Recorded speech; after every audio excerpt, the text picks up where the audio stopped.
Jonathan, it's lovely to meet you again. Likewise. The first time I met you was when you invited me to the Titanic exhibition, and I love your story. Your knowledge of history is unreal. Your title is the in-house historian of the White Star Line.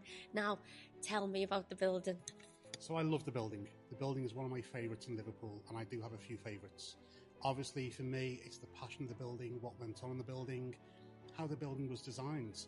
You know, you look at the building's architects and you've got James Francis Doyle, you've got Norman Shaw, and everyone knows about the Norman Shaw buildings in London. Yeah, well, I love that. So tell me a bit more about those buildings in London. How did they relate?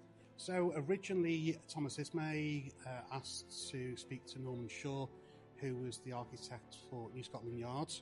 He asked him to build a grand mansion across the Wirral called Dorpool in Thurston, no longer here, demolished, I think it was 1927. But that was the Ismay residence. He then got the commission to build this building, construct this building, and went into partnership with a James Francis Doyle. Now, no one knows about James Francis Doyle, but he's my favourite architect. And if I turn around and said he designed places like St Barnabas Penny Lane Church, stopped Chubble Church from collapsing in 1906, built the former Royal Insurance building on Dale Street. He was a well-known architect, but no one knows about him now, one of my favourite architects. And he designed part of the interior. And as you look around here, you've got original ceilings, original beams.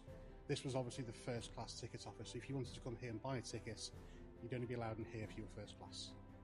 Oh, I love that. So the likes of obviously Bruce Ismay, was he here a lot, do you think? It's really odd because we've found no photographs of the White Star Line era, as in the people who worked here. But in fact, we've got photographs of the building, of the exterior and the interior.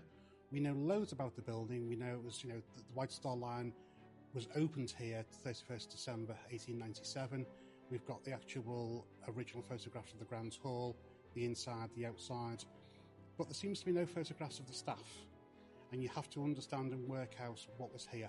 So we are now physically sitting in the General Manager's office, because where the actual gold beams are there and there, this was partitioned out. And the General Manager, Harold Sanderson, who was part of the Titanic inquiry, worked here as well. But no physical photographs of the staff. Oh, isn't that a shame?